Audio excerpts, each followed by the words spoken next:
దేవుని వాక్య ధ్యానం 103వ కీర్తన. దేవునికి స్తోత్రం. 7వ వచనం చదువుదాం. 103వ కీర్తన 7వ వచనం.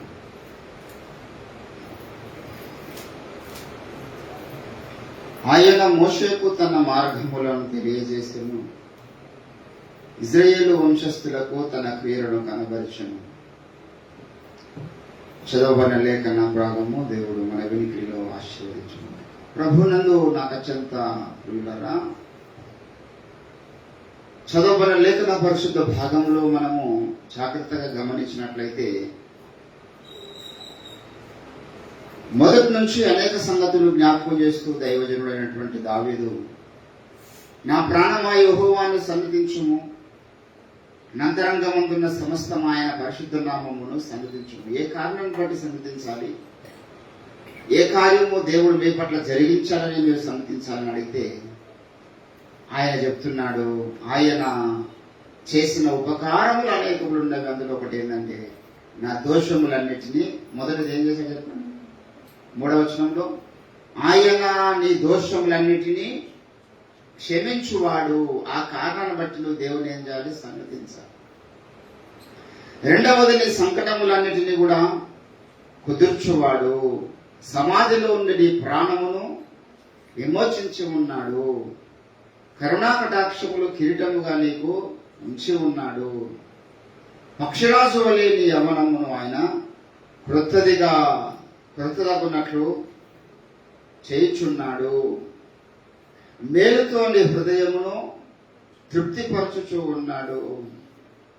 యెహోవా నీతి క్రియలను జరిగించుచు బాధింపబడు వారందరికీ న్యాయము తీర్చును.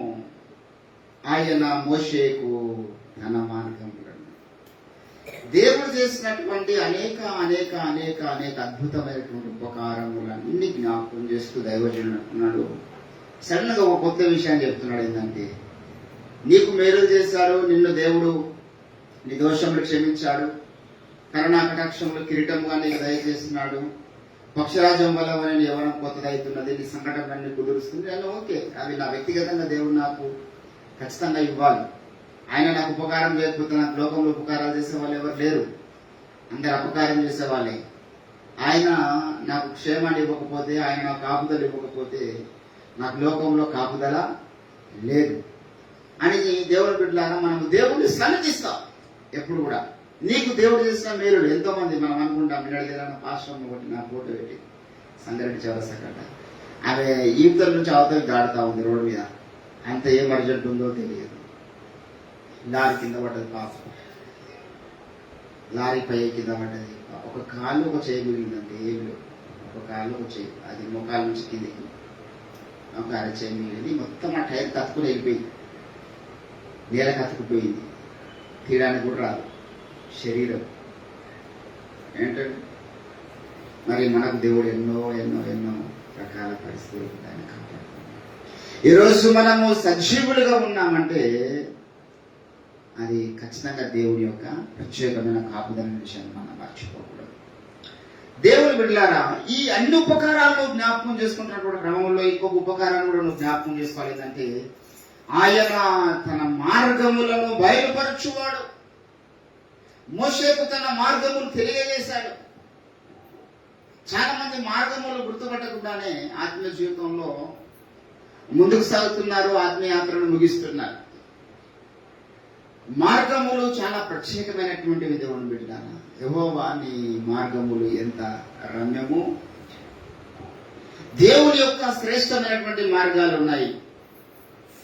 మొదటి విషయము, మార్గం అంటే మనకు గుర్తు కావాల్సిన విషయం ఏం చెప్పండి.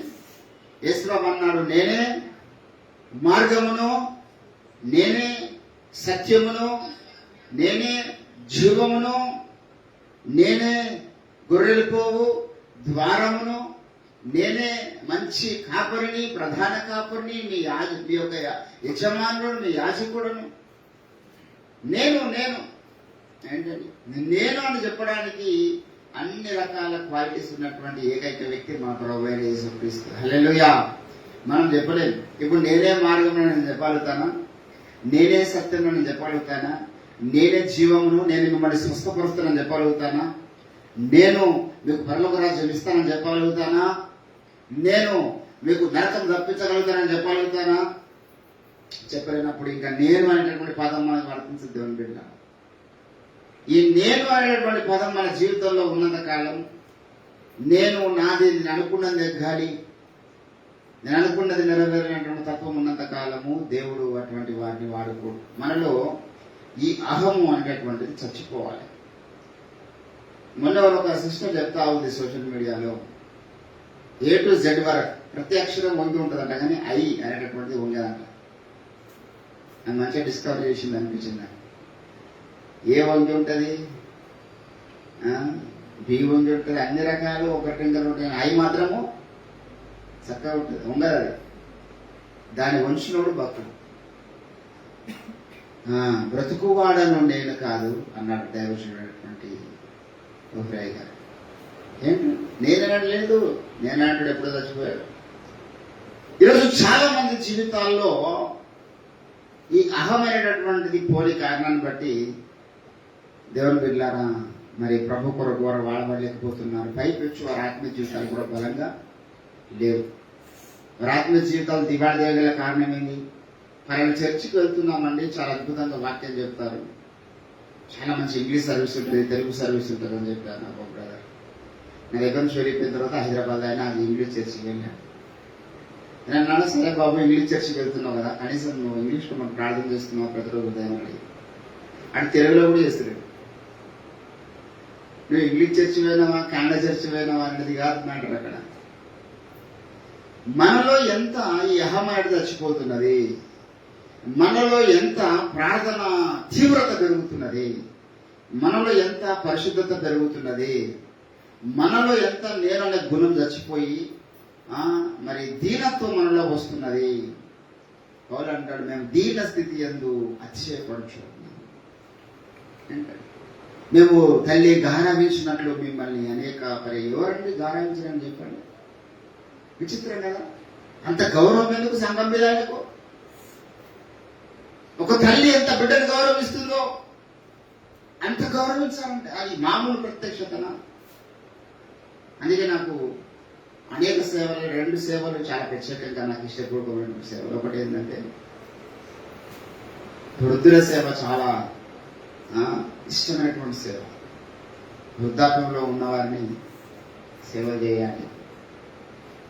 వారికి ఎట్లా మనం ప్రేమ చూపిస్తుంది చెప్పండి. ఇప్పుడు ఇంకొద్ది రేపు 10 ఏళ్ళు, 20 ఏళ్ళు, 30 ఏళ్ళు, 40 ఏళ్ళు, 50 ఏళ్ళు, 60 ఏళ్ళు సహజీవనం చేస్తున్నటువంటి భార్యాభర్తలే చిన్న చిన్న కారణాలను బట్టి ద్వేషాల కక్షలు పెంచుకొని చంపుకుంటున్నారు. భార్యలు చంపుతున్న భర్తలు, భర్తలు చంపుతున్న భార్యలు మనం సమాజంలో చూస్తున్నాం. ఎవరో తెలియనట్టు ముస్లాంను, ఎవరో తెలియనట్టు ఒక వ్యక్తిని మనం ఎట్లా ప్రేమించగలుగుతాం? దేవుని ప్రేమ అయితే తప్ప మనం ప్రేమించలేము. సహజంలో చేసినటువంటి భార్యనే ప్రేమించలేకపోతున్నారు, భర్తని ప్రేమించలేకపోతున్నారు, పిల్లల్ని ప్రేమించలేకపోతున్నారు, తల్లిదండ్రుల్ని ప్రేమించలేకపోతున్నారు. ఏంటండి అటువంటిది ఒక అన్నోన్ పర్సన్, ఎవరో తెలియదు, రోడ్డు మీద ఉన్నది ఒక ముసలాయన. వారికి మనం సేవ చేయగలుగుతామా? కానీ మదర్ తెరిసా సాధ్యమైంది. అటువంటి కుష్ఠరోగులందరినీ, రోడ్డు మీద ఉన్న కుష్ఠరోగులు తీసుకుపోయింది ఆమె. ఒక ఆశ్రమం పెట్టింది కలకత్తా ప్రాంతంలో. లక్షలాది మందికి ఆమె ఆదుకున్నది వృద్ధులను. వారికి గోరుముద్దలు తినిపించి, ఎవరో తెలియదు వాళ్ళు. ఏంటండి ఎవరో తెలియదండి. ఏ జాతో, ఏ కులమో తెలియదు, ఏ ప్రాంతమో తెలియదు. ఎంత ప్రేమ ఉండాలి, అంత సేవ చేయాలి. సొంత తల్లిదండ్రులకి భోజనం పెడతలేదు పిల్లలు, సొంత అత్తమామలను గౌరవించలేకపోతున్నారు ఈరోజు సమాజం. మరి ఎవరో ఒక దూరస్థరాలు తీసుకొచ్చి ఎట్లా సేవ చేస్తారు? ఏంటంటే దేవుని యొక్క ప్రేమ మనం అటువంటి సేవలు చేయాలి. అనాథ పిల్లల సేవ కూడా చాలా విచిత్రంగా అనిపిస్తుంది. ఏంటంటే మేము ఓ రోజు మా షాప్లో కృతజ్ఞత అనేది చూడండి. ఆ షాప్లో ఒక సొనాలిక ట్రాక్టర్ షోరూమ్ వాళ్ళది, వాళ్ళ మేనేజర్, వాళ్ళ బాస్, వాళ్ళ CEO అది ఫ్లెక్స్ చేస్తున్నాం.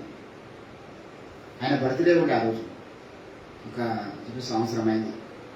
ఆయన బర్త్డేకి ఫ్లెక్స్ చేసినాం ఆ షాప్లో. ఫ్లెక్స్ చేసినప్పుడు అది ప్రింట్ వస్తూ ఉంటే నవీన్ దాని ఇట్లా కాలుతో ఇట్లా గుంజాడు యాక్చువల్గా. మేమందరం ఫ్రెండ్ మామూలుగా జనరల్గా గుంజుతాం, ఊరికే మాటమాడికి ఇది కొంగి ఇట్లా గుంజలేం కదా, కొంచెం అక్కడ అడ్డుకోకుండా కాలుతో ఇట్లున్నాడు. ఆ వచ్చినటువంటి వాళ్ళ స్టాఫ్ ఎంత సీరియస్ అయ్యారంటే అంత సీరియస్ అయ్యారు. ఎందుకు బ్రదర్, లక్షల మంది పోషిస్తున్నాం, ఆయన దగ్గర మేమందరం బతుకుతున్నాం, ప్రతి నెల మాకు జీతాలు ఇస్తున్నాడు ఆయన, మా కుటుంబాలు పోషింపబడుతున్నాయి ఆయన బట్టి, నువ్వు కాలుతో ఇట్లాడా. అది మామూలు పేపర్ చూసిన ప్రింట్, అది మేము ఎక్కువ బయటకు రాకుండా. కానీ ఆయన ఫోటో దాని మీద రాగానే దాని విలువ పెరిగిపోయింది, గౌరవం పెరిగిపోయింది. ఏంటంటే ఒక ఫ్యాక్టరీలో, ఒక కంపెనీలో పనిచేస్తున్న, ఒక షోరూంలో పనిచేస్తున్న వ్యక్తికి ప్రతి నెల నాకు పైసలు ఇస్తున్న బతకడానికి అనే కృతజ్ఞత ఉన్నది. అలా అనేక మంది దేవుని దగ్గరకు వచ్చి సేవలు పొంది, దీవెనలు పొంది, ఏంటంటే ఉపాధి పొంది, ఆయన కృతజ్ఞత ఉన్నది. ఇక్కడ నా దగ్గర ఒక పిల్లాడు ఉంటే జగిత్యాల నుంచి వచ్చిన పిల్లాడు, నా దగ్గర ఇంచుమించు 4-5 సంవత్సరాలు ఉన్నాడు. 4-5 సంవత్సరాల దాకా నేను వారికి నా దగ్గర 3 పూటల భోజనం పెట్టిన, ప్రార్థన నేర్పించిన, సేవలు తింపిన, చాలా నా దగ్గరనే తింటూనే ఉంటున్నాను. వానికి నా దగ్గర ఉండడం ఇష్టం లేదు. ఆ లాస్ట్ టైంలో ఏమైనా తెలియదు, దేవుడికే తెలుస్తుంది కారణం. ప్రతి ఒక్కరిది అంతే. వాళ్ళ అమ్మకు ఫోన్ చేసి నాకు ఇక్కడ అన్నం పెడతలేదు, నువ్వు అని చెప్పేసి అన్నాడు. కానీ అన్నం పెట్టకపోతే మరి 4 ఏళ్ళు సిగ్గులేదు అనుకోవడానికి. నాటకమే కావాలి కదా అన్నం పెట్టకపోతే. 4 ఏళ్ళు 5 ఏళ్ళు ఉండి అప్పుడేమో మరి భోజనం లేకపోయినా ఉన్నాడు. అంటే కృతజ్ఞత ఉండదు చాలా మంది. ఏంటంటే చాలా సంగతులు మనం చూస్తాం. కొంతమంది వివాహం అయ్యి 20 ఏళ్ళు 30 ఏళ్ళు అయినా కూడా అసలు ఆయన నాకు ఎప్పుడు 20 ఏళ్ళ దాకా శిరవు ఎడబడతా. ఏంటంటే 20 ఏళ్ళు ఒక శిరవు లేకుంటాడు ఆవిడ. ఇవన్నీ అప్పటి నుంచి గుర్తుపెట్టుకునే కృతజ్ఞత ఉండదు. తల్లిదండ్రులు పిల్లలకి ఎంతో చేస్తారు. కన్నప్పటి నుంచి పెద్ద అయిన దాకా వాళ్ళకి ఎన్ని సేవలు చేస్తారు, ఎన్నిసార్లు బట్టలు ఉంటారు, ఎన్నిసార్లు ఉన్నాం, ఏదని చదివిపెడతారు. కానీ పెద్ద అయినాక తల్లిదండ్రుల పట్ల కృతజ్ఞత ఉంటుంది. సమాజము చెడిపోయింది, చెడిపోతుందని వేసుకొని చెప్పాను. మత్తయి సువార్తలో మన ప్రభు 24వ అధ్యాయంలో ఏమన్నాడు తెలుసా? అంత్యదినములలో అపాయకరమైనటువంటి కాలములు వస్తాయని మీరు తెలుసుకునండి అని చెబుతూ, మనుషులలో ప్రేమ తగ్గిపోతుంది. ఏంటండి? మత్తయి సువార్త 24వ అధ్యాయము 14వ వచనంలో ఏంటండి 12, అక్రమం విస్తరించుట చేత అనేకుల ప్రేమ చల్లారిపోతుంది అంత్య దినాల్లో. ఎందుకు చల్లారుతుంది కదా ప్రేమ అంటే? అక్రమం విస్తరించిపోతుంది, స్వార్థం పెరిగిపోతున్నది. ఏంటంటే ప్రతి ఒక్కరికి స్వేచ్ఛ అనేది కావాలా. విచిత్రం అనిపించింది. నాకు మొన్న ఒక ఆమె 3 లక్షలు ఖర్చు పెట్టి ఒక షూటింగ్ చేసింది. చూసారా మీరు? కేరళలో వెళ్ళి 3 lakhs ఖర్చు పెట్టి షూటింగ్ చేసింది. ఏం షూటింగ్ అంటే డివోర్స్ షూటింగ్ అంట, డైవర్స్ ఫోటోషూట్. అంటే విడాకులు అయినందుకు ఆమె సింగిల్ గా వెళ్ళి తన భర్తతో దిగినటువంటి ఫోటోని ఇట్లా మధ్యలో చింపుతూ ఒక ఫోటో, వాడిని కిందేసి తొక్కుతున్నట్టు ఒక ఫోటో, ఇప్పుడు నాకు స్వేచ్ఛ వచ్చింది అనిపించుతున్నట్టు ఒక ఫోటో బట్టలు తిప్పేసి. ఇప్పుడు ఇట్లా తిరిగి ఎవరు అడగడం ఉండడు కదా. ఇష్టం బట్టలు వేసుకోవచ్చు, ఇష్టం మన దగ్గర పోవచ్చు, ఇష్టంతో మాట్లాడవచ్చు, ఇష్టమైన స్థలాల్లో ఉండొచ్చు, ఇష్టమైన ఫుడ్ తినొచ్చు. ఏ రాత్రి అయినట్టు ఉండడు, ఏ పగలైనట్టు ఉండడు. భర్త ఉంటే ఏమైనా అంటున్నాడు ఏంటంటే కొంతమంది భర్త చనిపోతారు. అటువంటి వారి యొక్క లైన్ వేరు, వారి జీవిత విధానం వేరు. వారి విషయంలో దేవుడు మాట్లాడలేదు, మనం మాట్లాడొద్దు. చట్ట ప్రకారంగా డైవర్స్ అయిపోయిన వాళ్ళు ఏంటంటే మరి నీతిగా బ్రతుకుతున్న వాళ్ళు కూడా ఎందరో ఉన్నారు. కానీ ఇప్పుడున్న సమాజంలో అటువంటి వాళ్ళు దొరుకుతారా మనకు? ఏంటంటే అక్రమం విస్తరించడం చేత అనేకుల ప్రేమ అంత్య దినాలలో చల్లారిపోతుంది. కృతజ్ఞత ఉండదు. కృతజ్ఞత రైతులే చాలా మంది ఉంటారు. కాబట్టి ఇక్కడ అంటున్నాడు, దేవుని మార్గములు తెలుసుకున్న వారు చాలా మంది ఉన్నారు. అందులో దేవుని మార్గం ఎరగకుండా బ్రతికినటువంటి ఒక శ్రేష్టమైనటువంటి భక్తిపరుడు ఒకప్పుడు, తర్వాత భ్రష్టుడు అయిపోయినాడు, కృతజ్ఞత లేనివాడు అయిపోయాడు. ఏంటండి? పేతురు రాసినటువంటి పత్రికలో 2వ అధ్యాయము పేతురు వారిని జ్ఞాపకం చేస్తున్నాడు. ఏంటండి? పేతురు రాసినటువంటి 2వ పత్రిక 2వ అధ్యాయము 15వ వచనంలో, తిన్నని మార్గమును విడిచి బేయోరు కుమారుడైనటువంటి బిలాము పోయిన మార్గమును బట్టి త్రోవ తప్పిపోయిన వారు. వీడికి మరి మోషేకు బయలుపరచబడ్డ ఆ మార్గము బయలుపరచబడ్డది. వీరికి మార్గం అంటే ఎవరో తెలుసు, ఏ మార్గంలో వెళ్ళాలో తెలుసు, ఏ దారి మంచిదో ఏ దారి చెడ్డదో తెలుసు. ఏంటంటే వీడు మంచి మార్గంలో విడిచిపెట్టినటువంటి, శ్రేష్టమైన మార్గాన్ని విడిచిపెట్టినటువంటి వ్యక్తి కాదు, తెలియని వ్యక్తి కాదు. కొంతకాలం నడిచాడు. ఆ మార్గం తెలుసు బిలాముకు. యేసు ప్రభు అంటే ఎవరో తెలుసు, ఆయన శక్తి తెలుసు, ఆయన ప్రభావం తెలుసు. కానీ వీడు ఏం చేశారంటే తిన్నని మార్గమును విడిచినటువంటి బేయోరు కుమారుడైనటువంటి బిలాము తప్పిపోయాడు. తప్పిపోవడం అంటే అర్థం అది. తప్పిపోవడం అంటే అర్థమే తెలుసా? ఏ లైన్లో వెళ్ళాలనో ఆ లైన్లో వెళ్ళకుండా ఇంకో లైన్లో వెళ్తే దాన్ని తప్పిపోయినట్టు అంటారు. లోకంలో చాలా మంది ఏమన్నా కారణాలను బట్టి విడిపోవచ్చు భార్యాభర్తలు. కానీ అందరూ ఎవరికి అంటే చెప్పండి, భార్యనంటారా భర్తనంటారా? కారణాలు ఏమైనా కావచ్చు. అదే ఆమెకు భర్త ఇచ్చిపెట్టిందంట, ఈమె ఇచ్చిపెట్టినా ఈమెకి ఇష్టం లేదు, ఈమెకి సరిగా తాగుతున్నాడు, కొడుతున్నాడు, చంపడానికి చూస్తున్నాడు, ఏదో కారణాలు అనిపించు. కానీ సమాజం ఏమంటదంటే ఆమెకు భర్త ఆమెకు వదిలిపెట్టడానికి అర్థమైంది, ఆమె మీద ఏదో నింద పడుతుంది. వాడే నీచకు బ్రతుకు ఉండవచ్చు, కానీ నింద ఎవరి మీద పడుతుంది అంటే అమ్మాయి మీద నింద పడుతుంది. దేవుని బిడ్డలారా, ఇక్కడ ఈ వ్యక్తి దేవుని విడిచిపెట్టినాడు, తిన్నని మార్గంలో వదిలిపెట్టినాడు. ఏ మార్గంలో వెళ్ళాలన్నా చాలా దూరం వెళ్ళి ఆత్మ జీవితంలో చాలా దూరం వెళ్ళిన తర్వాత ఇంకో మార్గాన్ని ఎంచుకున్నాడు. ఇక్కడ చాలా మంది గొప్ప సాక్ష్యాలు చెప్తారు. ఓ మా అమ్మ వాళ్ళ ఇంట్లో మమ్మల్ని ప్రార్థనలో పెంచారు, మమ్మల్ని ఆత్మీయతలో పెంచారు, మమ్మల్ని దేవుళ్ళు పెంచారు అని చెప్తారు సాక్ష్యాలు తల్లిదండ్రుల గురించి. అన్నదమ్ములు అందరూ పోలో చచ్చిపోతారు. మరి గదేం పెంచడం నాకు అర్థం కాదు. తల్లిదండ్రులు సత్యంలో వారిని పెంచితే సరైన బోధనలో పెంచితే 4 కొడుకులు 4 చర్చిలో పోరు కదా, ఒకటే చర్చిలో ఉండాలి కదా, ఒక పునాది మీద కట్టబడతారు కదా. ఏంటంటే దేవుని బిడ్డల రోజు మార్గము తప్పే వాళ్ళు ఉన్నారు ఆత్మ జీవితంలో. ఏ మార్గంలో వెళ్ళాలన్నా మార్గం వెళ్ళకుండా తిన్నని మార్గమున బిలాము వెళ్ళిపోయినాడు. యూదా పత్రిక దయచేసి 1వ అధ్యాయంలో కూడా జ్ఞాపకం చేస్తున్నాడు. ఏంటండి, వీరు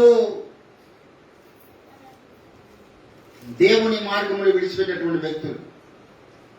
యూదా పత్రిక 1వ అధ్యాయము 11వ వచనంలో, అయ్యో వారికి శ్రమ, వారు కయ్యను నడిచిన మార్గమున.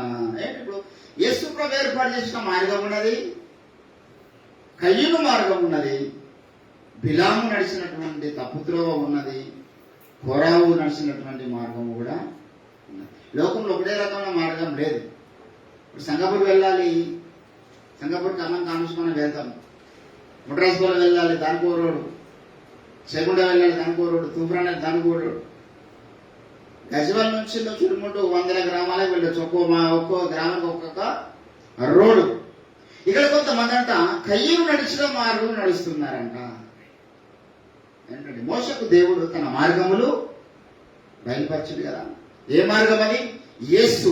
ఆ జీవమిచ్చే మార్గములను మరి మోషకు దేవుడు ఆజ్ఞాపిస్తే జనాలు ఏం చేసుకుంటున్నారా అంటే వారికి అనుకూలమైన మార్గములను ప్రతి ఒక్కరు, వారికి నాయకుడు లేడు, వారు తమ స్వకీయ దురాశల చొప్పున నడుచుకుంటున్నారు. ప్రతివాడు తన ఇష్టానుసారమైన జీవితానికి జీవిస్తున్నాడు దేవుడు. అనేక ప్రతివాడు ఒక మార్గం ఏర్పాటు చేసుకున్నాడు. ఇది నాకు ఇష్టం అనిపించిందండి, నేను ఇలాగే ఉంటా. నాకు దేవుడి దగ్గరికి అర్పణ తీసుకోవడం ఇష్టం లేదు. నా దగ్గర అడిగితే ఇస్తాను, కానీ దేవుడు అడిగితే ఎందుకు ఇస్తా అంటాడు కయ్యుడు. ఇది కయ్యుడు మార్గం. దేవుని దగ్గర వచ్చినప్పుడు మనం ఇది లాజికల్ ఉన్నది కదా. నీ దగ్గర అడిగింది దేవుడికి ఇస్తా అంటావా, లేకపోతే దేవుడు అడిగింది దేవుడిని తీసుకొచ్చి ఇస్తావా? ఇప్పుడు దేవుడికి ఓ మేకం బెదరిగింది అనుకో, నువ్వు మేకం కొనే స్థితిలో లేవు. ఏదో నువ్వు ఆకుకూరలో చేగమనేటువంటి బెండకాయలు, కీరకాయలు దేవునికి కానుక తీసుకొచ్చిన అనుకో, దేవుడు వాటిని యాక్సెప్ట్ చేయడు.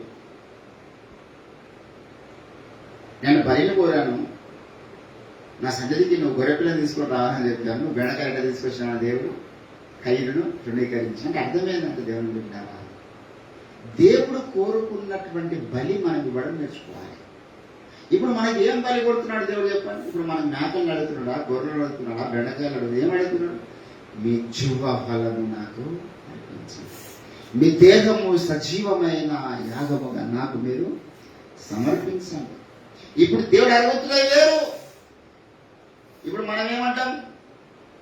ఆ రోజు కయ్యను అన్నాడు, ప్రభువా నువ్వు గొర్రె పిల్లని యాక్సెప్ట్ చేసినావు, నా తమ్ముడు తీసుకొచ్చింది, నా కష్టార్జితంతో తీసుకొచ్చినటువంటి పంట పొలంలో తీసుకొచ్చిన ఈ యొక్క ఫలం నువ్వు ఆశీర్వదించలేకపోయినావు కదా అన్నాడు. ఇప్పుడు మనందరికి అడుగుతున్నటువంటి బలి ఏంటి? దేవుడు నీ శరీరం అనేటటువంటి దేహమును సజీవ యాగముగా ఎంతమంది దానికి సిద్ధంగా ఉన్నారు? ఇక దేవునికి అర్పిస్తే వ్యక్తిగత అవసరంలో ఉపయోగపడదు. దేవునికి సజీవ యాగం అర్పించిన వాడు తన శరీరంతో ఏంటంటే పాపం చేస్తాడా, త్రాగుతాడా, వ్యభిచారం చేస్తాడా, తన శరీరంతో దేవునికి ఇష్టమైన కార్యాలు చేయగలుగుతాడా? దేవునికి ఇష్టమైన కార్యాలు ఇంకా మన శరీరంలో కొనసాగుతున్నాయంటే నువ్వు దేవునికి బలి అర్పించలేవు, నువ్వు కయ్యూరు నడిచిన మార్గంలో ఉన్నావు. దేవుడు కొన్ని స్థానం వెళ్ళొద్దన్నాడు. బిలాము చెప్పినటువంటి సందేశం ఏంటి? దేవుడు నీవు అక్కడికి వెళ్ళొద్దు, ఆ బహుమానం నువ్వు తీసుకోవద్దు, ఆ బాలాకు రాజిస్తున్న బహుమానాలు తీసుకోవద్దు. కొన్ని స్థలాల్లో దేవుడు వెళ్ళొద్దు అంటాడు. మనకి మాడి పోదామనే పానం వస్తుంది. అయినా మనం పోయామనుకో, నా పానం కొట్టుకుంటుంది, నేను పోయినామనుకో, అది బిలాము నడిచినటువంటి తప్పుతులు అవుతుంది. ఎంతో మంది దేవుని పెట్టారు నాకు తెలిసిన వాళ్ళు. ఆయన సాక్ష్యం బ్రదర్, దూరం ఉన్నప్పుడల్లా ఏం అనిపించేది కాదు, కానీ జరిగిన వైన్స్ పడితే పోయేటప్పుడు మాత్రం ప్రాణం గుంజేది. అక్కడ వైన్స్ కాడికి పోగానే త్రాగి త్రాగి త్రాగి త్రాగి అలవాటైపోయారు కదా, మన సుఖముడు తిరుగుతున్నప్పుడు ఏమనిపించదంట. ఆ స్థలం కాడికి పోగానే ప్రాణం గుంజేదంట త్రాగడానికి. అట్లా ప్రతి పాపం అట్లా ఉంటుంది. కొన్ని స్థలాల దగ్గర పోగానే మనకు త్రాగుదాం అనిపిస్తుంది, కొన్ని స్థలాల దగ్గర పోగానే వ్యభిచారం చేద్దాం అనిపిస్తుంది, కొన్ని స్థలాల దగ్గర పోగానే మనకు తిందాం అనిపిస్తుంది. ఏంటంటే ఇప్పుడు ఏదైనా మంచి హోటల్ ముందు నుంచి పోయినా మనకు తినబుద్ధి కదా, ఆడ బిర్యానీ వాసన పానమంతం ముస్తుంది తిందామని గుజరా. అందుకే అటువంటి స్థలాలకు మనం వెళ్ళదు. బిలాము ఏ స్థలానికి వెళ్ళకూడదు, ఏ మార్గంలో వెళ్ళకూడదు, అదే మార్గంలో వెళ్ళాడు. ఏంటంటే మనం గుర్తుపెట్టుకోవాలి ఎప్పుడని, దేవుడు ఏర్పాటు చేసినటువంటి మార్గంలో కాకుండా మనం ఇంకో మార్గంలో వెళ్తే నష్టమే దేవుడికి కాదు. ఇదే త్రోవా దీని నడువుండి అన్నాడు దేవుడు. కొంతమంది ఆ త్రోవలో నడవరు. ఒకడు యెరూషలేమును విడిచి ఎరుకో వైపు వెళ్ళుచుండగా దొంగల చేతికి వాడు చిక్కి. అంటే ఈ యొక్క మధ్యాహ్న కాల సమయంలో మనం ఏ మార్గం చూస్ చేసుకుంటున్న మార్గం ఉన్నాం. నీ శారీరకంగా, నీ యొక్క వ్యక్తిగతంగా నీకు పుడుతున్నటువంటి ఆలోచనలో పుడుతున్నటువంటి మార్గాలను ఏర్పాటు చేసుకుంటున్నావా? నీ చుట్టుముడు ఉన్నటువంటి సమాజం ఇస్తున్నటువంటి మార్గాలను మనం ఏర్పాటు చేసుకుంటున్నామా? మన బంధువులు మనకి ఇస్తున్నటువంటి సలహాలతో మనం ఒక మార్గాన్ని ఏర్పాటు చేసుకుంటున్నామా? Where is the way? What kind of way do we walk? ఈరోజు ఏ రకమైనటువంటి మార్గంలో నడుస్తున్నాం, నడవడానికి ఇష్టపడుతున్నాం? దేవుని బిడ్డలారా, ఇక్కడ వీళ్ళు తమ ఇష్టమానుసారమైనటువంటి జీవితాలు జీవిస్తున్న సమయంలో బాబు నేను నీకు ఒక మార్గం బయలుపరుస్తాను. మోషే ఐగుప్తీయులంతా దేవుని క్రియలను చూస్తున్నారు, దేవుని అద్భుత కార్యాలను చూస్తున్నారు, కానీ they don't know the ways. వారికి మార్గాలు తెలియవు. ఒకసారి యేసు ప్రభు సమరయ స్త్రీ దగ్గరకు వచ్చి అడిగాడు, అమ్మా మరి నాకు నీళ్ళు ఇస్తామని అడిగినప్పుడు యేసు ప్రభు మాట్లాడుతున్న సంభాషణలో ఈ బావి చాలా లోతుగా ఉన్నది, నేను చేతి నీకు నీళ్ళు ఇవ్వలేను అని అన్నప్పుడు నేను నీకు నీళ్ళు ఇస్తాను. ఈ సంభాషణ జరుగుతున్నప్పుడు అంటాడు, దేవుని ఆరాధించేవారు ఎక్కడ ఆరాధిస్తారా అంటే యెరూషలేములో ఆ కొండ మీద ఆరాధిస్తాం. యేసు ప్రభు దాన్ని ఇష్టపడలేదు. వాళ్ళు ఒక మార్గం ఏర్పాటు చేసుకున్న కొండ మీద దేవుణ్ణి ఆరాధించడానికి. ఇప్పుడు మనకు అటువంటిది ఏమన్నా ఉందా? మనం ఆత్మను ఆరాధిస్తున్నాం. మాకు కొండ లేదు, బండ లేదు, ఏం లేదు. నువ్వు ఏ గదిలో మోకరిస్తే, ఏ స్థానంలో మోకరిస్తే, రోడ్డు కావచ్చు, ఇల్లు కావచ్చు, బస్ స్టాండ్ కావచ్చు, ఏదన్నా కానీ కాక అక్కడ నువ్వు మోకరిస్తే నీ ప్రక్కలోనికి ఏసై వచ్చేస్తాడు, నీ ముందుకు ఏసై వచ్చేస్తాడు. ఎందుకు? ఆరాధించే స్థలం యెరూషలేములో లేదు, ఆరాధించే స్థలము కొండ మీద లేదు, ఆరాధించే స్థలము నీ హృదయంలో ఉన్నది. ఆరాధించే స్థలము నువ్వెక్కడ ఉంటే అక్కడ ఉన్నదంతే. దేవుని బిడ్డలారా, ఈరోజు తండ్రిని ఆరాధించువారు ఆత్మతోనూ సత్యముతోనూ ఆరాధించువారు కావాలి. దేవుడు ఎంత అద్భుతమైన మార్గమును మనకు ఆరాధన వరకు ఏర్పాటు చేశారు. కొంతమంది లోకంలో దేవుడిని ఆరాధించడానికి వాళ్ళు ఎక్కడెక్కడో కాల చెప్పులు లేకుండా ప్రయాణం చేస్తారు. ఎందుకు? నాణ్యం ఉండదు. దేవుడు ఆరాధన చేసేస్తారు. ఒక మార్గం ఏర్పాటు చేసుకున్నారు, ఒక కొండ మీదకి ఒక మార్గం ఏర్పాటు చేసుకున్నారు, ఒక నది దగ్గరికి ఒక మార్గం ఏర్పాటు చేసుకున్నారు, ఒక దేవాలయానికి. యేసుప్రభులు అటువంటి మార్గాలు ఏం పెట్టలే. మనం అందరం పోయి మెదక్లో పెద్ద చర్చ ఉన్నది, ఆడ ఆరాధిస్తే ఆరాధించినాడు అక్కడ. నువ్వేనన్ను ఆరాధించుకో. దేవుని బిడ్డలారా, ఆయన మార్గములు ఎంత రమ్యములు. ఈరోజు దేవుడు చేసిన అనేక అద్భుత కార్యాలు మన జీవితంలో ఈ అద్భుత కార్యం జరిగిందా? ఈ ఆశీర్వాదం జరిగిందా? ఆ పైన ఆగిపోయారు అందరు కూడా. నా ప్రాణమయ్యో అని సన్నిధించుము, అనంతరంగా మన సమస్తము ఆయన ఉపకారములు. ఇప్పుడు మనకి ఎన్నో ఉపకారాలు చేసిండండి. మంచి ఆరోగ్యం ఇచ్చాడు, ఆర్థిక దీవెన ఇచ్చాడు, కుటుంబ క్షేమం ఇచ్చాడు, అంతా ఓకే. మరి ఆయన మార్గాలు బయలుపరచున్నా ఆ ఒక్క ఆశీర్వాదం లేకపోతే ఆ పైన ఎన్ని ఉన్న అన్ని సున్నాయి. దేవుని మార్గం ఎరగకుండా మనం లక్ష్యాలు సంపాదించినా వెళ్తాం. దేవుని మార్గం ఎరగకుండా మన జీవితంలో ఎన్ని బంగ్లాలు గడిచినా వెళ్తాం, ఎంత సేవ చేసినా వెళ్తాం. We should find out the ways of God. దేవుడు ఏ ప్రణాళికలు ఏర్పడినో చాలా మందికి ఆ మార్గం అర్థమే తెలియదు. ఈరోజు భూమి మీద దేవుడు కుదురుబాటు భూమి మీద రావడానికి, యేసుప్రభు రెండోసారి భూమి మీద రావడానికి ఒక మార్గముగా ఈరోజు రంజిత్ దోహర్ గారిని అభిషేకించినాడు, ఒక బోధన అప్పగించినాడు. ఇదే త్రోవ, దీంట్లో నడవండి అని చెప్పినటువంటి ఏకైక వ్యక్తి ఆయన. ఆ మార్గం ఇష్టం లేదు. ఒక్కొక్కళ్ళకు మార్గం ఏర్పడిస్తుంది. ఒక లక్షల మినిస్ట్రీలు ఉన్నాయి, పెద్ద సంస్థలు. ఒక సిఎస్ అయిన మార్గం ఏర్పడిస్తున్నారు, ఒకటి మెథడిస్ట్ అని, ఒకటి హెబ్రోన్ అని, ఒకటి పెంతెకోస్త్ అని, ఒకటి ఐపీసీ అని, కల్వరి టెంపుల్ అని, వస్తున్న మినిస్ట్రీస్ అని, లూథరన్ అని, బ్యాప్టిస్ట్ అని, క్యాథలిక్ అని, మనకు తెలిసిపోయింది. మరి ఎన్ని రకాల మార్గాల్లో ఏ మార్గం సరైంది? ఎవరి బోధ సరైంది? పరలోక రాజ్యానికి ఎవరి బోధ మనని పరలోక రాజ్యం చేర్చగలుగుతున్నది? ఏంటంటే ఎవరి బోధ మనల్ని పరిశుద్ధంగా మార్చగలుగుతున్నది? రోజు మేము సాక్ష్యం ఇస్తాం. నేను జరిగా తమ్ముడికి, నువ్వు ఇంగ్లీష్ చర్చికి వెళ్ళావుగా తమ్ముడు, ప్రతిరోజు వేపం లేచి ప్రార్థన చేస్తున్నావు అంటే చేయలేను అన్నాడు. పరిశుద్ధితో సాధ్యమైనది కానీ సాధ్యం కాలేదన్నాడు. నాకు సాధ్యమవుతుంది కదా, నేను ప్రతిరోజు వేపం లేచి ప్రార్థన చేయగలుగుతున్నాను కదా. అంటే నా గురువు గారు నాడు బలమైన పునాదేశం, నాలో బలమైన దేవుని వాక్య కార్యం జరిగింది. మీరేం జరగలేకపోతే మరి ఇంగ్లీష్లో వినేలా అవును, కాణలో వింటే మనలో మార్పు రానంత కాలము, మనము దేవుని మార్గాలు గుర్తించలేనంత కాలము, దేవుని మార్గాలను చూస్తే కన్నులు మార్గలేనంత కాలము ఏంటండి మన జీవితంలో భక్తి వ్యర్థమైపోతుంది. అపోస్తలుడైనటువంటి పౌలు అంటాడు, ఏంటాడు, నేనైతే ఒక మార్గం ఏర్పాటు చేసుకున్నా, నేను గురి చూడని వాని వాళ్ళే పరిగెత్తు వాడను కాను, గాలితో పోటాడగా నేను పోట్లాడటం లేదు. కానీ ఏంటంటే ఒక గురి కలిగినటువంటి జీవితం పౌరుకున్నది, ఒక మార్గము, స్పష్టమైన మార్గము ఆయనకున్నది. దేవుని బిడ్డ మార్గము లేని వ్యక్తి కాదు ఆయన. ఏంటంటే నా ద్వారా స్వార్థ పూర్ణముగా ప్రకటింపబడు నిమిత్తము ప్రభు నా ప్రక్కలో ఉన్నాడు ప్రతిక్షణం అంటాడు. ఈరోజు నీవు నేను మనము దేవుని బిడ్డలారా ఏ లైన్లో మనం వెళ్తున్నాం? మనం వెళ్తున్న త్రోవలు మనం పరిశీలన చేసుకోకపోతే గమ్యం మారిపోతుంది. గుర్తుపెట్టుకోవాలా, దేవుని రాజ్యానికి వెళ్ళాల్సినటువంటి మనము పరలోక రాజ్యానికి మార్గాలు అనేకం లేవు, దేవుని దగ్గరికి వెళ్ళడానికి అనేక మార్గాలు లేవు. భూమి మీద మనుషులు మా ద్వారా మోక్షానికి వెళ్తారు అని లక్షల మతాలు నిర్మించుకున్నారు. ఏ మతం వారైనా ఏం చెప్తారు? మా మార్గంలో వెళ్తే నరకం వెళ్తారని చెప్తారా? ఏ మతం వారైనా మా మార్గమే మోక్ష మార్గం అంటారు. ఏ సంఘం వాళ్ళైనా మా సంఘమే వధువు సంఘం అని చెప్తారు. లోకంలో ఎన్నో రకాల జనాంగం, ఎన్నో రకాల జాతులు, తెగలు, వారి నాగరికతలో అనేక రకాల మార్గాలు ఏర్పాటు చేసుకున్నారు. ఇవన్నీ పరలోక రాజ్యానికి తీసుకెళ్ళారు. పరలోక రాజ్యానికి ఏకైక మార్గం నజరేయుడైనటువంటి యేసుక్రీస్తు అనే విషయాన్ని మనం ఎంత స్పష్టంగా గ్రహించగలిగినాము.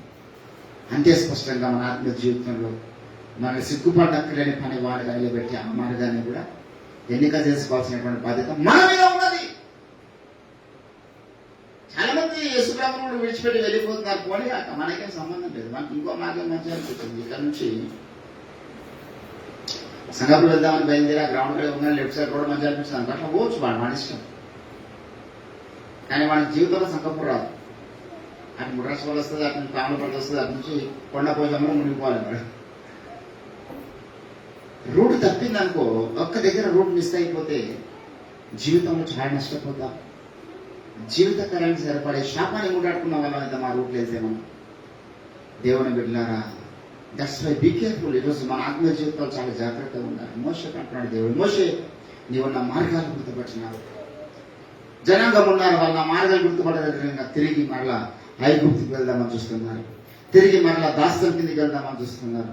తిరిగి మళ్ళా వారికి కొట్టినటువంటి ఐగుప్తులో వారు పెట్టిన శ్రమలు, ఇబ్బందులు గుర్తుకు రాలేవా?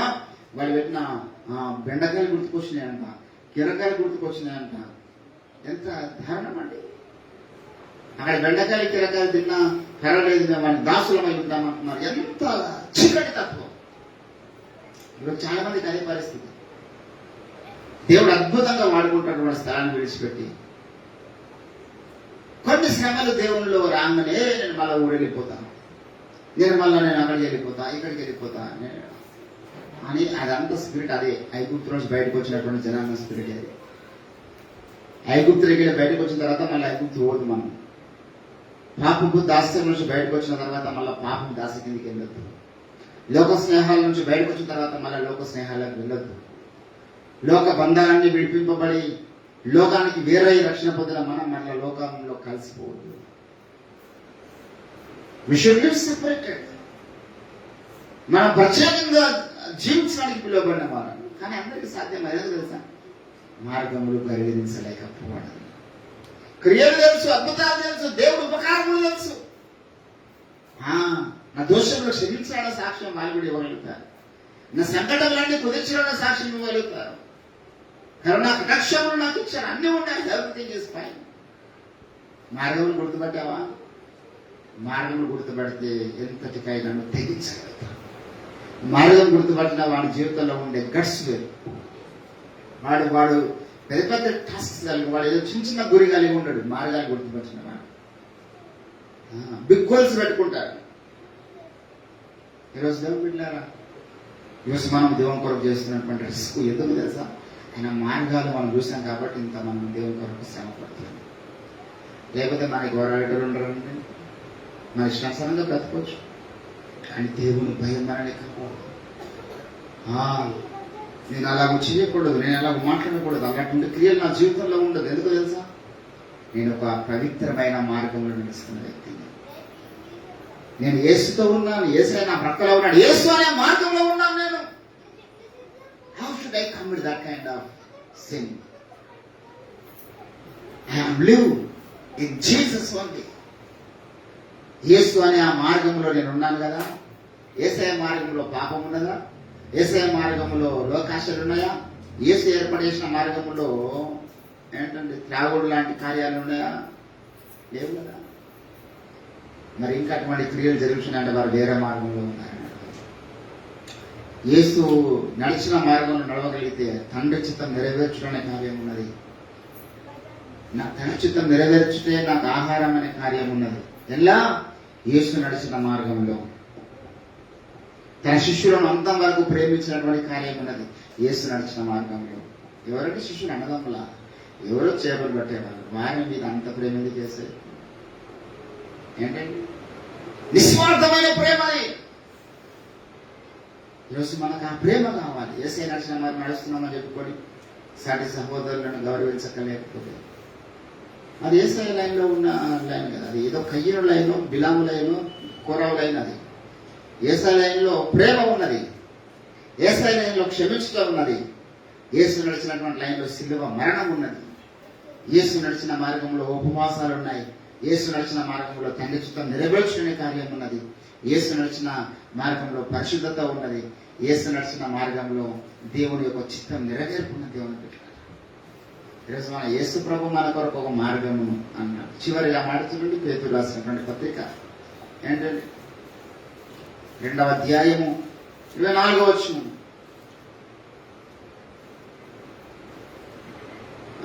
పేతురు రాసినటువంటి పత్రిక 2వ అధ్యాయము 21 నుంచి చదువుతాం. క్రీస్తు కూడా మీ కొరకు బాధపడి మీరు తన అడుగు జాడలయందు నడుచుకున్నట్లు మీకు మాదిరి వచ్చిపోయెను. ఆయన పాపము చేయలేదు అయందు ఆయన నోట ఏ కపటమును కనబడలేదు. ఆయన దూషింపబడి బదులు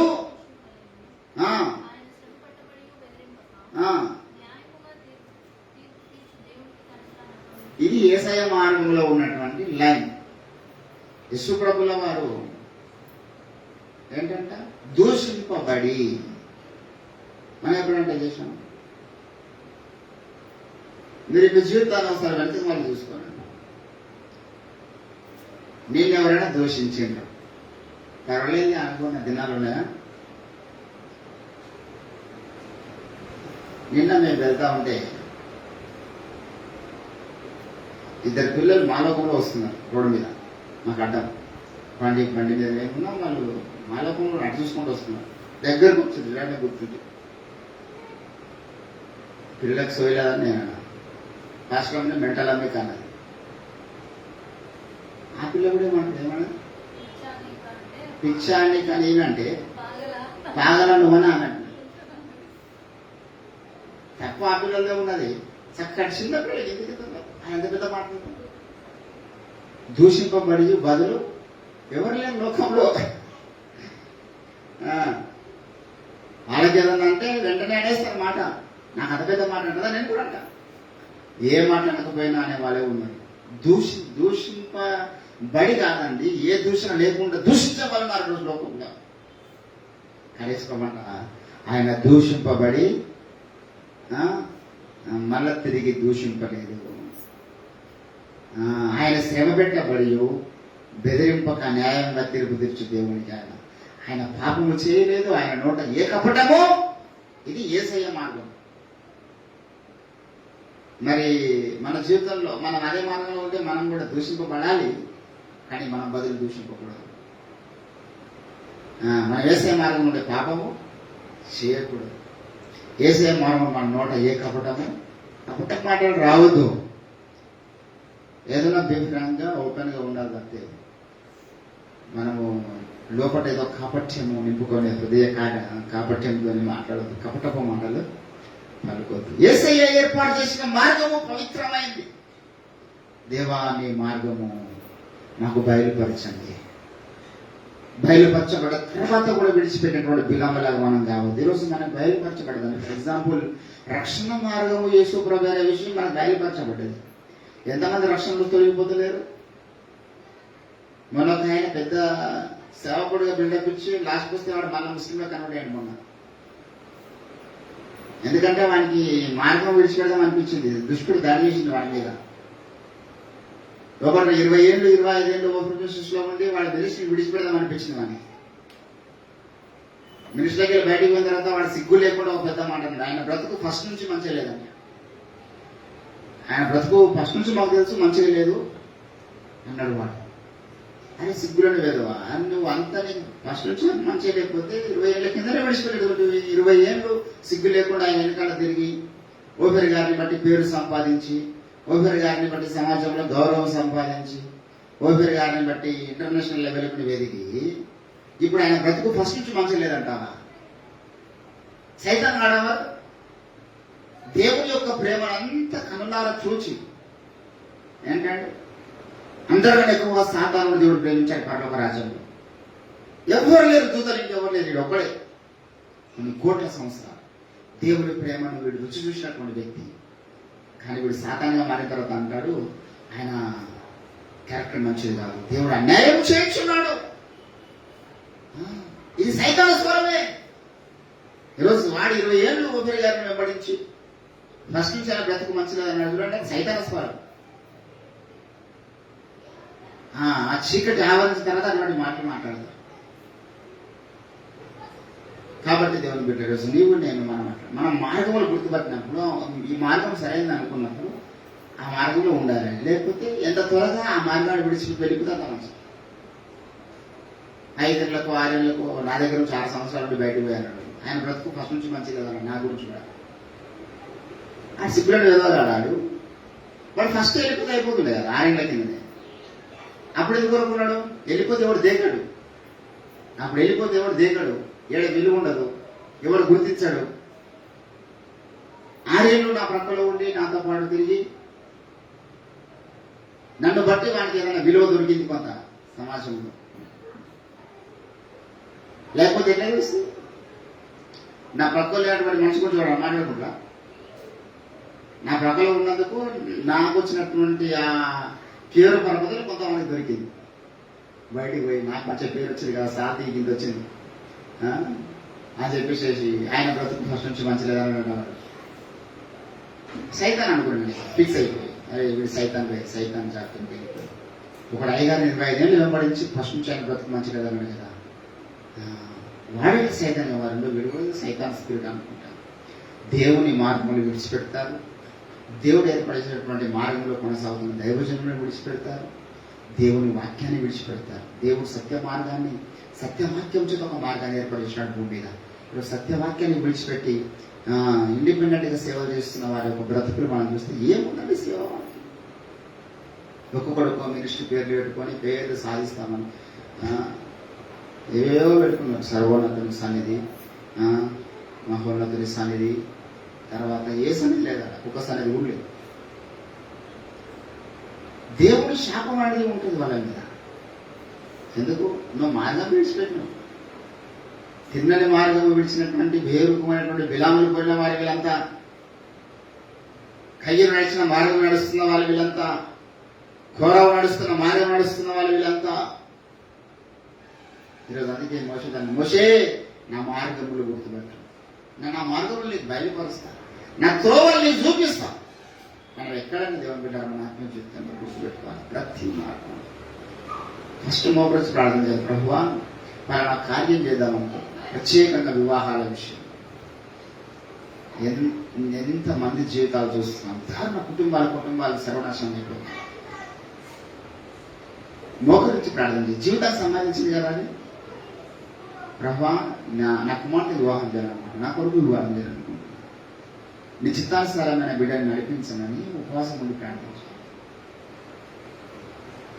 ఇప్పుడు మేము గౌరవంగా సమాజంలో బతుకుతున్నాం. రేపు నాకు ఇంటికి వచ్చే వాళ్ళ ఒక తాగుతూ వచ్చింది అనుకో, ఎంత అవమానం. నా కోడలుగా ఒక గయ్యాలుగా వచ్చింది అనుకో, అది ఒక వేసుకుని వచ్చింది అనుకో, క్యారెక్టర్లెస్ స్కూల్, ఎంత అవమానం కుటుంబానికి. అంటే కొన్ని మార్గాలు మనం ఏర్పాటు చేసుకుంటాం పై వేషాలను చూసి. అరే వాడికి బాగా డబ్బు ఉంది, బాగా అందం ఉంది, బాగా జాబ్ చేస్తున్నాడు, బాగా అమ్మాయి అందంగా ఉంది, జాబ్ చేస్తుంది, సాధ్య అమ్మాయి తినడా, ఏముండదు అక్కడ. ఒక చీకటి మార్గం అక్కడ ఉంటుంది కనుక మనకు తెలియదు. కాబట్టి దేవుని బిడ్డలారా ప్రతి విషయంలో అంతే, ఉద్యోగాల విషయంలో కావచ్చు, మన నిర్ణయాల విషయంలో, బ్రతుకు విషయంలో, వివాహాల విషయంలో, మన వ్యాపారాల విషయంలో కావచ్చు, what ever it may be, సాతాను అడుగడుగుండా పడుకొని మార్గాలు ఏర్పాటు చేసి పెడతాడు మనకి గాలం వేసి పట్టడానికి. అరే సునీల్ అనేవాడు పని చేద్దామని కోరుకున్నాడు. మనకి ఈ పని మన కళ్ళ ముందు తీసుకొద్దామని ఆ పని మన కళ్ళకి మంచి అనిపిస్తాడు చేస్తాడు. కొంత దూరం పోయిన తర్వాత అదే మార్గంలో వాడు పొంచి ఉంటాడు మనని చంపడానికి. దేవుని బిడ్డలారా అందుకే మన యేసు ప్రభు గురించో, యేసు ప్రభు నేను నీ మార్గంలో అన్నింటిలో మీకు నేను తోడుగా వచ్చేదను. ఆయన వస్తున్నాడు కాబట్టి సాతాను మనల్ని ఏం చేయలేకపోతున్నాడు. లేకపోతే మనం కూడా సంగరిలో కామెలు ఆర కింద పడ్డట్టు ఏదైనా మన దగ్గర ఆలోచించడానికి మన చేతిలో ఉంది అవకాశం, సైతాన్ చేతిలో. మరి ఎవరిలోనే కన్నా సరే ఎవరిని హ్యాండిల్ ఆడి తిప్పాలుతాం మన మీద. దేవుని బిడ్డ, ఈరోజు నీవు నేను దేవుడు ఏర్పాటు చేసేటువంటి మార్గములో ఉండాలి. ఎబ్రిలకు రాసినటువంటి పత్రిక 3వ అధ్యాయం ఏంటండి 14 వచనం చదువునండి. ఎబ్రిలకు రాసిన పత్రిక 3వ అధ్యాయము 14 వచనం, 13, 14. నేడు మీరు ఆయన శబ్దములు విని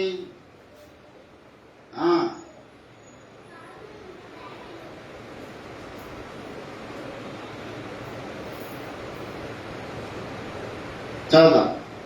12. సహోదరులారా, జీవము గల దేవుణ్ణి విడిచిపోవున్నట్టి విశ్వాసము లేని దుష్ట హృదయం మీలో ఎవరి ఎందైనను ఒకవేళ ఉండునేమో అని. ఎటువంటి హృదయం అని చెప్పండి? దేవుణ్ణే విడిచిపెడదాం అనుకుంటున్నాడు వీడు. ఏ దేవుడైతే పరలోక రాజ్యానికి మార్గమో, ఏ దేవుడైతే నిత్యత్వానికి మార్గమో, ఆయనను విడిచిపెట్టి వెళ్దామన్న ఆలోచన వస్తుందంట కొన్నిసార్లు. దేవుణ్ణి విడిచిపెట్టేటటువంటి విశ్వాసం లేని ఎటువంటి మనసు అంట? దుష్ట హృదయము మీలో ఎవరికైనా ఒకవేళ ఉండునేమో. సాధారణ మనం చేసే దాన్ని అంత ఖతర్నాకు ఉంటాయండి. కొన్నిసార్లు దేవుడే వదిలిపెడదాం అనిపిస్తుంది వాడు చేసే దాడుల్ని బట్టి. కొన్నిసార్లు వాడు చేసే దాడుల్ని బట్టి మనం చచ్చిపోదామని ఆలోచనలు వస్తాయి. వాడు చేసే దాడులు వేసి ఖతర్నాకు దాడులు ఉంటాయి.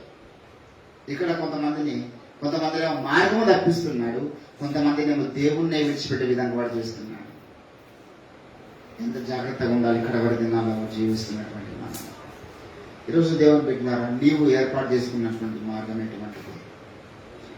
ఆ మార్గంలో ఏ రకమైనటువంటి గమ్యం ఉన్నది? ఏ రకమైనటువంటి గమ్యం చేరే మార్గంలో వెళ్తున్నావు?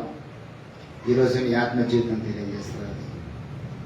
ఈరోజు నీ ఆత్మ జీవితంలో పరిశుద్ధత ఉన్నది, ప్రార్థన జీవితం ఉన్నది, దేవుని పట్ల విశ్వాసం ఉన్నది, లోకం పట్ల వైరాగ్యం ఉన్నదనుకో, నువ్వు వెళ్తున్న మార్గం సరైనది. దేవుని చిత్తానుసారమైన మార్గంలో నువ్వు ఉన్నావు. ప్రార్థన లోపించింది, పరిశుద్ధత లోపించింది, లోకాశలు పెరిగిపోయినాయి అనుకో, లేదా మనం రాముడితో వెళ్తున్నాం అనుకో. నిజమైన మార్గంలో వెళ్ళినప్పుడు ప్రార్థన మనం ఎంత ఎక్కువ చేస్తే అంత కష్టాలు వెళ్ళిపోవచ్చు. ఎన్ని శ్రమలైనా రానిదాకా ఆ శ్రమలే మనం వేసే మార్గంలో ఉన్నామనే నిరూపణ. చాలాసార్లు మనం ఎంత ప్రార్థన చేసినా కష్టాలు వస్తాయి. కష్టాలు వచ్చినంత మాత్రాన అది తప్పు మార్గం కాదు. కష్టాలు వచ్చినప్పుడు కూడా ఏసే మార్గంలో కూడా అనేక కష్టాలు వస్తాయి, అనేక శ్రమలు వస్తాయి. నువ్వు సరైన మార్గంలో వెళ్తున్నప్పుడు కూడా శ్రమలు రావచ్చు, అవమానాలు రావచ్చు, నిందలు రావచ్చు. వాటిని అంతా కూడా మనం పట్టించుకోవచ్చు. చదువుగా రాని అవన్నీ వస్తూ ఉంటాయి. ఇసులో చెప్పాడు వస్తాయి. మన మంచివారు కాదనే వాళ్ళు ఉంటారు, మన బ్రతుకు బాగాలేదనే వాళ్ళు ఉంటారు, మన ప్రార్థన వ్యర్థమనే వాళ్ళు ఉంటారు, మన సేవ వ్యర్థమనే వాళ్ళు ఉంటారు. ఇష్టం బట్టి మాట్లాడవచ్చు. వాళ్ళంతా నోరు ఉన్నది కదా, ఏదో ఒకటి మాట్లాడతారు, లోకులు కాకులు పెడతాను. పట్టించుకోవద్దు మనం. నువ్వు సరైన మార్గంలో ఉన్నావు, స్పష్టత నీకు ఉన్నప్పుడు why don't be get here? ఏ రకమైన ఆందోళన మనం చెందొద్దు. దేవుని బిడ్డలారా, దేవుడు అంటున్నాడు, మోషే నువ్వు అదృష్టవంతుడు, నేను నీకు నా మార్గములను తెలియజేశాను. ఈరోజు దేవుని బిడ్డలారా, మనం దేవుని క్రియలతో నీకు రాలే ఇక్కడికి. దేవుడు ఏదో ఒక అద్భుతమైన క్రియలు నా జీవితం జరిగితే బాగుండేది కాదు. ఇప్పుడు నాకు ఎన్నో పైసలు అవసరం ఉంది. ఇప్పుడు నాకు చర్చి కట్టాలి ఫర్ ఎగ్జాంపుల్. ఒకటి అయితే చర్చి కట్టాలంటే స్థలం అయితే కొనిపెట్టినాము. స్థలంకి 17 లక్షలు అయింది.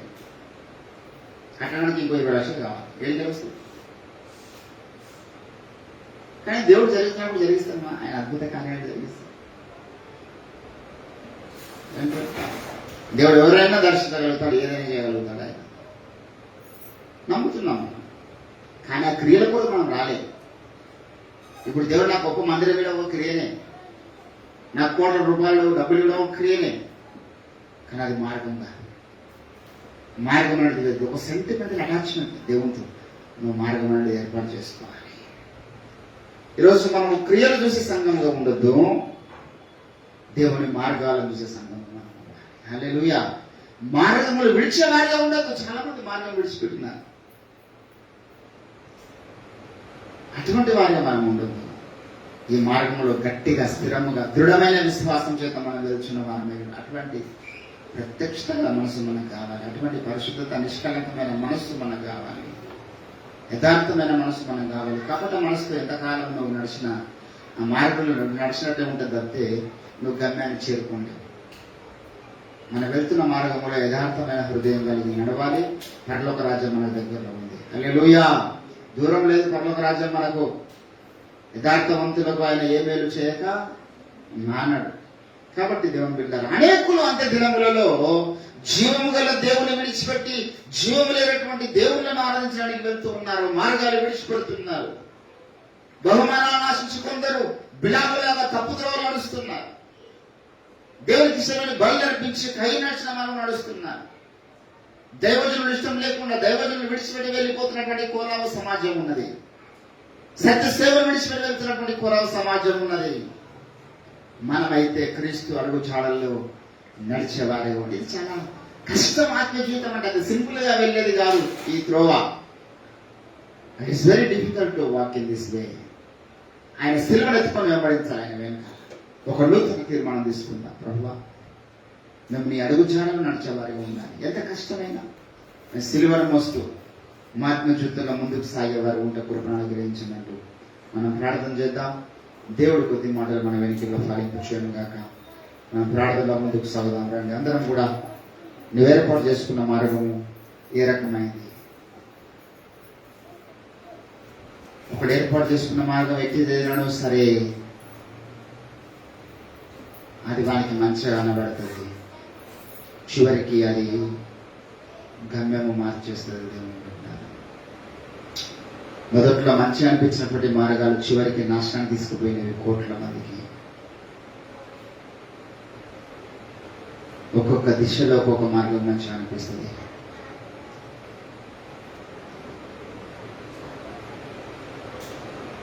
ఈరోజు నీకు నాకు ఏ మార్గం మంచిగా అనిపిస్తున్నది?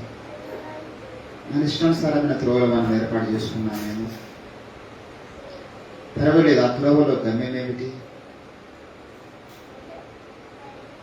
గమ్యము దేవునికి మహిమకరంగా ఉండబోచున్నదా? దేవునికి దుఃఖం కలిగించేదిగా ఉండబోచున్నదా? దైవమా, మేము ఏర్పాటు చేసుకున్న మార్గాలు ఎరిగిన దేవుడు తండ్రి.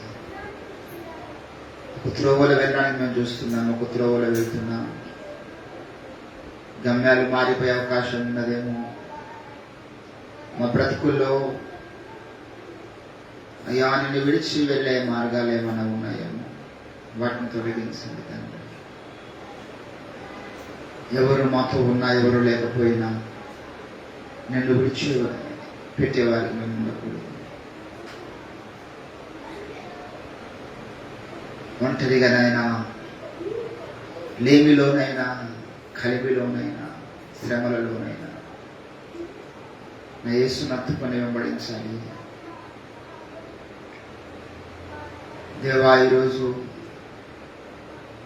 నా జీవితంలో నన్ను ఎవ్వరూ మార్గము నడిపించేవారు లేకపోవచ్చు. సరైన మార్గం నాకు చెప్పేవారు లేకపోవచ్చు. నీవు నాకు బోధకుడిగా దిగిరమ్మ. నీవే నాకు మార్గదర్శిగా దిగిరండి తండ్రి. మా గత జీవితంలో ఎక్కడైనా మేము తప్పు దారిలో వెళ్ళి ఉంటే అయితే మమ్మల్ని క్షమించండి. తప్పుదారిలోనే ఇక్కడ దాకా వచ్చామేమో. ఇప్పుడైనా మార్గము సరిచేయండి అయ్యా. ఇప్పుడైనా మాకు మీ ఇష్టానుసారమైన మార్గంలో నడిపించండి అయ్యా. ఇప్పటిదాకా మేము తప్పు త్రోవలోనే వచ్చాము. ఇప్పటిదాకా తప్పు నిర్ణయాలే తీసుకున్నాం. తప్పుడు ఆలోచనలు సిద్ధమే బ్రతికామేమో.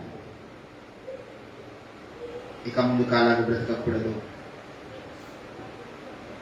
మా తప్పు త్రోవల్ని బాగు చేసే దేవా, మార్గములను సరళం చేసే దేవా, మీరు దిగిరండి ప్రభా, మీరు దిగిరండి.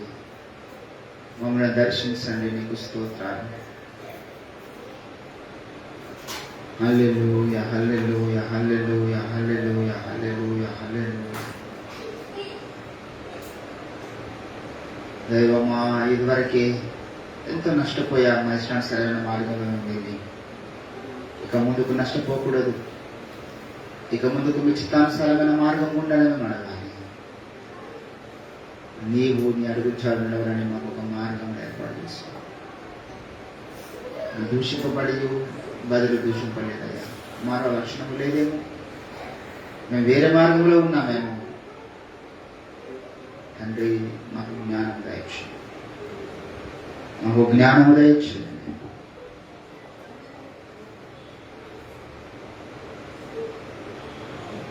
స్తోత్రం స్తోత్రం స్తోత్రం స్తోత్రం స్తోత్రం స్తోత్రం. హల్లెలూయా హల్లెలూయా హల్లెలూయా. యేసునామానికి వందనాలు వందనాలు వందనాలు వందనాలు.